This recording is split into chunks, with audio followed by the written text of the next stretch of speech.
So in the last part we discussed until playing the sprites animation. So we'll start with uh, animator parameters. So first is we add a speed parameter. So basically a speed parameter in Unity's animation system, which is called as mechanism. So a parameter is a condition that triggers a change in animation. So we need to define a parameter called speed so that the player's animation switches between walking and idling based on how fast the player is moving. So how to add it? You just open the animator window in Unity, select the parameters tab and just click the plus button and choose a float as a type and name a parameter something like speed. So this speed parameter will be used to detect how fast the player is moving and trigger the correct animation. And next you create transitions between idle and walking animations. So what is like a transition in Unity's animator system is a way of moving between different animation states like switching from idle to walking. So we need to tell Unity when to switch from idle animation to the walking animation and vice versa. So how to create these transitions? When you right click on the idle animation in the animator window and you can select the make transition. You basically drag the arrow that appears and connect it to the walking animation. Now you do the reverse, right click on walking and connect it back to idle. So this creates a path where Unity knows uh, it can switch between these two animations. And the next is setting transition conditions. So a condition is basically a rule that tells Unity when a transition between two animations should happen. For example, you want to switch to walking when the speed is greater than 0 and back to idle when the speed is 0. So how to set these conditions? You can select the transition arrows from between idle and walk, and the inspector window you will uncheck the has exit time. So this means the transition happens immediately, not after finishing the current animation. And also you'd add a condition that says speed must be greater than 0.1 to switch to walking. Repeat for transition back to idle, but set the condition that speed must be less than 0.1. So now Unity knows when the player's speed is more than 0.1. So it should start the walking animation when the speed is less than 0.1 and it should go back to idle. So next is controlling animations through animations in code. So now we need to write the code to control the animations based on the player's movement. So let's look at the code. So we have a private variable animator anim. It's a reference to animator component that controls the animations.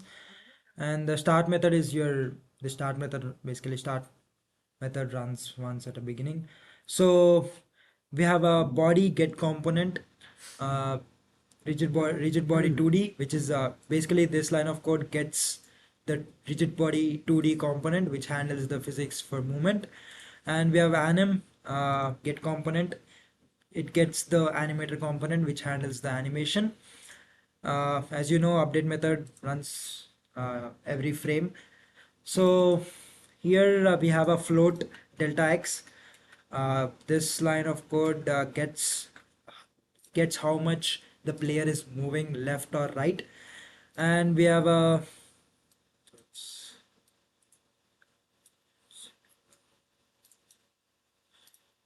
anim dot set float.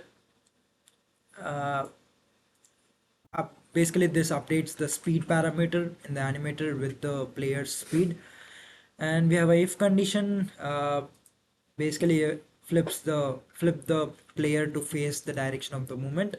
So this if statement, if the player is moving not zero speed and We have a transform, so it flips the player sprite if moving left or right. So we have a parameter private animator anim. Uh, we define a variable called anim to hold a reference to Unity's animator component. This component controls the animation of your player, and void start method, as I mentioned, this runs once at the start. We use it to set up the references to both the rigid body 2D for controlling movement and animator for controlling animations. And we have a void update. So void update, as you know, this runs every frame of the game, many times per second. Continuous checking for player input and updating the game. And that we add a input.getAccess horizontal. I think we discussed in the last lecture, but so this gets the player's input from for left and right movement using the arrow keys or A and D keys. And we have a what else? Anim.setFloat. So this line sends the player's horizontal speed to the speed parameter in the animator, which is and the math dot abs delta x ensures that the speed is always positive. So even if moving left, it treats uh, it treats it as moving. So that's this line, the mathf dot sign delta x returns 1 if the player is moving right and -1 if the player is moving left. Transform dot local scale new vector. So this line, this flips the player's sprite to face the correct direction when moving left or right. So the character doesn't always face the same direction, but returns to face where they are going. So what happens when you run the game is when you press the left or right arrow keys, the speed parameter gets updated based on how fast the player is moving. If the speed is more than 0.1, the animator controller switches from idle to walking. So when the player stops running, the speed is less than 0.1. So the controller switch backs to idle. So the player's sprite also flips direction based on the movement to face the correct way. So this system makes the character not only move in the game world but also play the appropriate animation, making the game feel smoother and more dynamic. So you defined a speed parameter to control when animation should switch. You created, we discussed about creating transitions between idle and walking based on the speed. And then we discussed about the code to update the player's speed and switch animations based on the movement. Let's go back to. So next topic is adding jump functionality and gravity to a 2D platformer. So first, gravity implementation. So falling from gravity. So gravity pulls the player downwards, making the character fall naturally. Initially, we disabled gravity by setting gravity scale to 0 in the rigid body 2D component to prevent the player from falling off the platform during early stages of development. And we to allow the player to fall, you set the gravity scale back to 1. This will let gravity affect the player, causing the player to fall off the platform if they move off the edge. You can adjust the gravity strength to make the fall faster by changing the global gravity settings. So basically you select the player object in the rigid body 2D component, set the gravity scale to 1, and then go to edit and set the gravity y to -40 for stronger gravity. And so the player might get stuck to the sides of the platforms when they walk off. To fix this, add a platformer effect 2D to the block and the floor objects. This allows smooth sliding of the platforms. In the effector settings, check used by effector on the colliders and uncheck the use one way for now. Next is making the player jump. So how jumping works is is achieved by applying upward force of the play to the player when the player presses the jump button, in this case the space bar.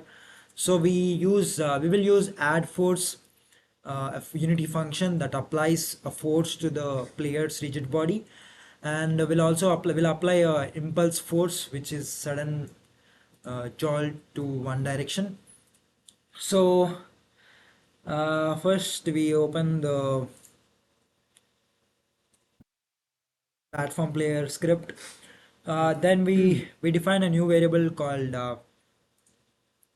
called jump force. So to determine how strong the jump is, uh, so and then we add a force.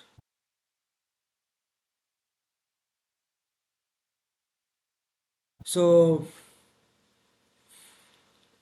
this function applies an upward force to the player's rigid body 2D, and the force mode 2D dot impulse. It's a parameter that makes the force act like a sudden push, allowing the player to jump. And vector 2 dot up represents the upward direction in 2D space, and jump force is the strength of the jump. So when the space bar is pressed, the player jumps with a force determined by jump force, and the gravity pulls the player back down after the jump. And so ground detection. So currently the player can jump in midair, which is not how typical platformers work. We need to ensure the player can jump only when they are standing on the ground. So the solution for this is we need to detect when the player is standing on the ground and only allow jumping when they are grounded. So this can be done by checking for colliders just below the player's feet to see if they are touching the ground. So steps, first we need to we get a reference to the player's box collider 2D, which is the player's collision box in the platform player script. uh, so we'll go back to the player. So in this we have a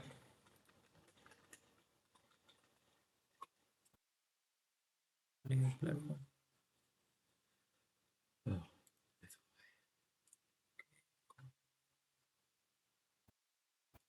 So we have a corner 1 and corner 2. So basically corner 1 and corner 2 defines a small area just below the player, and we have a 2D physics 2D overlap area. It checks if this line of code checks if there are any colliders in that area, indicating if the player is touching the ground. uh, and we have a boolean variable grounded. So we create a grounded boolean to store whether the player is standing on the ground, and check if it's true before allowing the jump. And what code does is the 2D physics 2D dot overlap area checks if there's a platform directly below the player, and the uh, grounded is set to true if there is a ground below the player, and the player can only jump if ground is true. So the player can now only jump when standing on the ground. If they are in midair, pressing the space bar won't trigger a jump. So the player now falls with gravity when they walk off platforms, and can jump with space bar and is prevented from jumping midair So this adds a core vertical movement to the 2D platformer. Next is next is uh, we'll discuss some additional features for platformer game. So let's break down each of these platform game features in detail to make sure they are easy to understand and implement. So first is we create a sloped floor. So in most 2D platform games, slopes are an essential feature. A slope allows the player to run up or down an angled surface. The steps to create this is simple. We duplicate the floor object. To create a slope, you need to make a copy of the existing floor object. This can be done by duplicating it, and then you rotate the duplicate. So rotate the new object by setting the rotation to something like minus 25 degrees to give it an angle. So the rotation creates the slope the player can move on. And then we modify gravity when standing still. So one issue with slopes is that the player will slide down when they are standing still. So to fix this, we need to adjust the gravity up for the player. For that, will I basically add this line of code. uh, so this line checks if the player is grounded, which is standing on a surface and is not moving horizontally, which is delta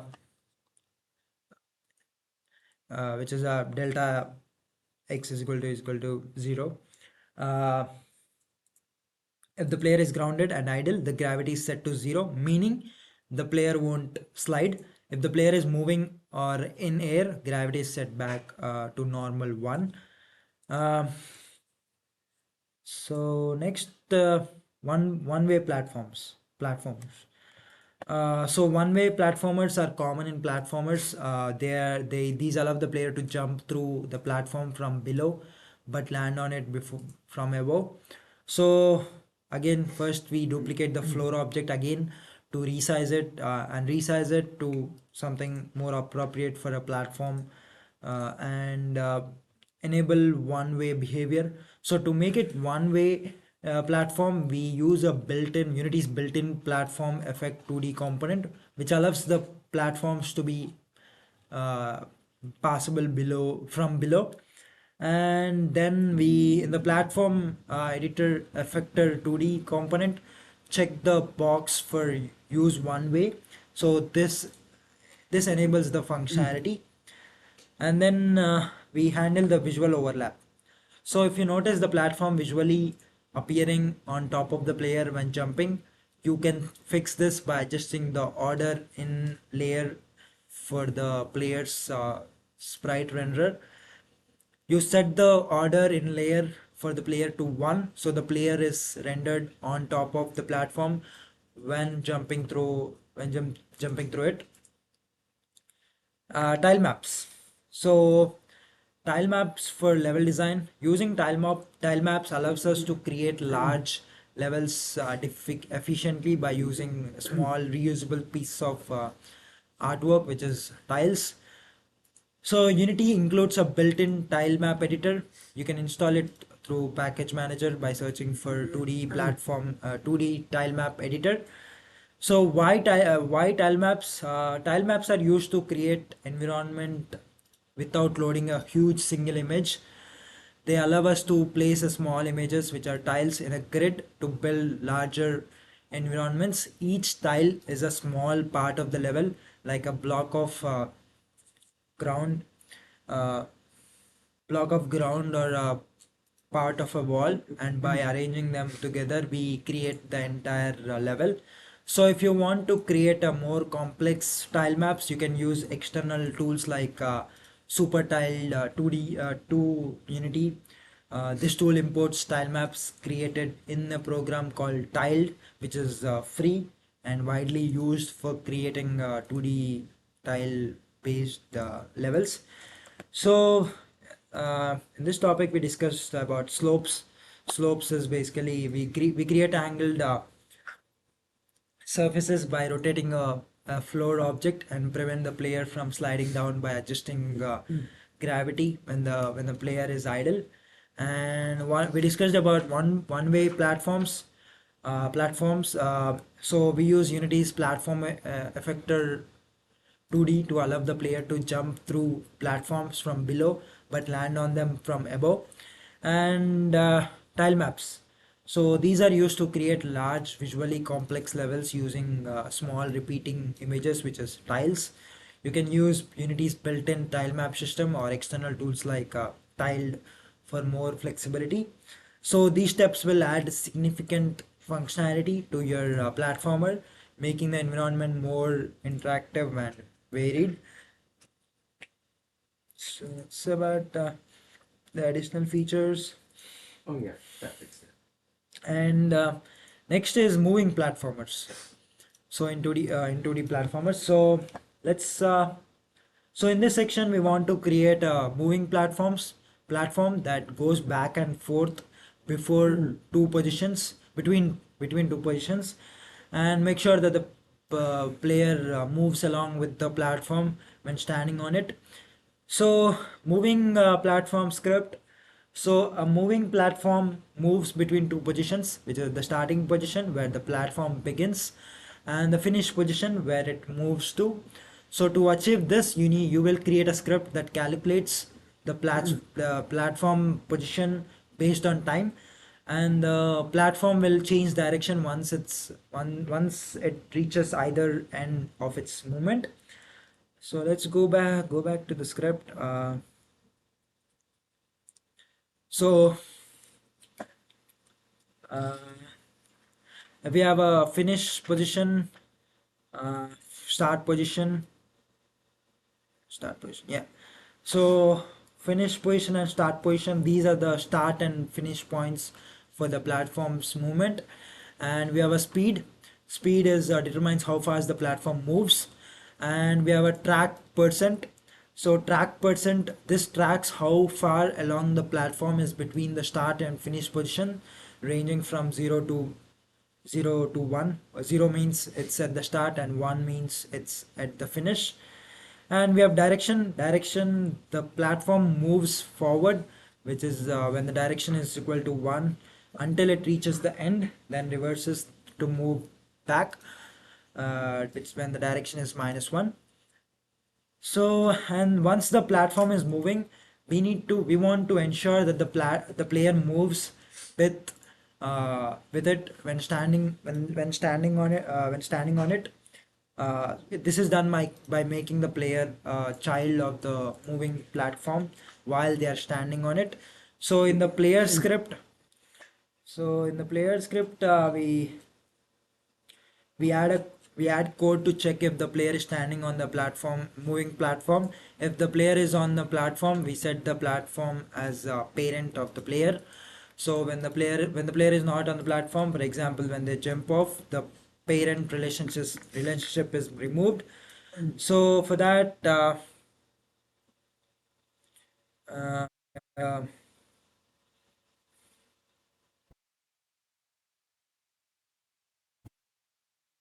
we had a get component moving platform.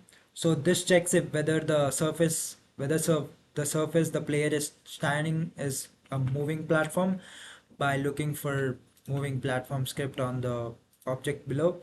And we have a transform parent. So by setting the player's parent to platform, the player will move along with the platform. When the player jumps off, the transform dot parent is set to null to detach the player from the platform. Uh, Next is will handle the scaling issues. So when a player is attached to the play moving platform, they inherit the platform's scale, which can cause weird visual issues.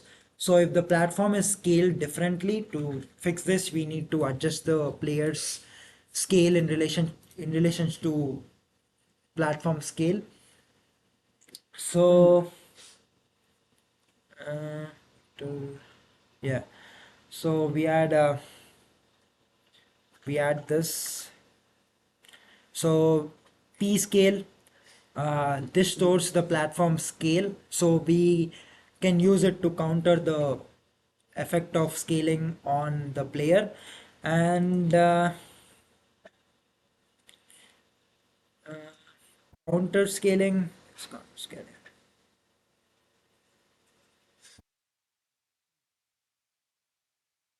So by dividing, counter scaling. So by dividing the player scale by the platform scale, uh, s- we normalize the player size, making sure it stays the same even when the platform is scaled differently. And drawing custom gizmos. So to help visualize the players, uh, to visualize the platform's movement path in Unity's scene view. So we use custom gizmos. Gizmos are helpful for developers as they allow you to see information that are not visible during gameplay, such as a path a platform will move along. So we had a yeah. Uh, So this one. So on draw gizmos, uh, this function draws gizmos in the Unity's editor scene view, and gizmos draw line. This method draws a line between 2 points. In this case, the platform's push start and finish positions, allowing you to see the movement path in the scene view while editing.